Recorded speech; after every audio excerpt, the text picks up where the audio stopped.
Hai, nama saya Azim. Hai, nama saya Nadia. Hai, nama saya Fariha. Kami daripada kumpulan N, Di L, Newton. Third Law. Kami akan lakukan hukum Newton yang ketiga. Hai, kamu seorang tiga. Dah tukar kamu saya tengah tunggu mereka ni. Oh, mari saya ceritakan kamu tentang sains nak tak? Boleh ke apa yang awak nak ceritakan? Masa kamu main bola dan semasa kamu duduk, ayah saya ada nampak satu konsep sains. Oh, ya ke? Cuba jelaskan sikit. Okey, masa kamu main bola dan semasa kamu duduk, kamu sedang mengalami hukum Newton yang ketiga. Hukum Newton yang ketiga menyatakan ada satu daya tindakan Dan ada satu daya tindak balas. yang bergerak secara bertentangan. Mari saya tunjukkan beberapa contoh eksperimen yang sangat mudah.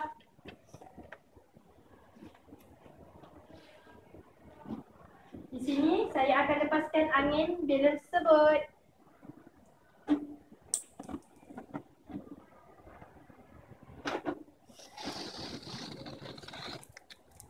Kamu nampak tak?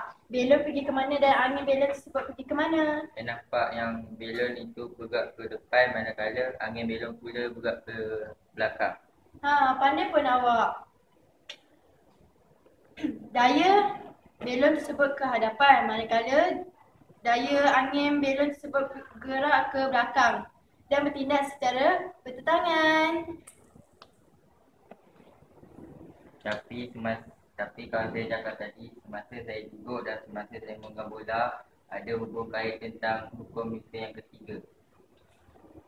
Ketika kamu duduk ada satu daya iaitu daya berat badan kamu ke bawah. Manakala daya kursi kamu menampung berat badan kamu ke atas dan bertindak secara bertentangan.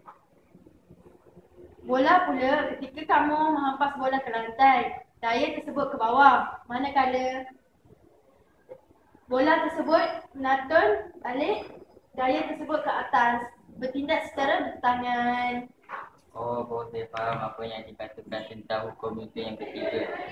Ada satu daya tindakan Dan ada satu daya tindak balas yang bertindak secara bertentangan. Bye.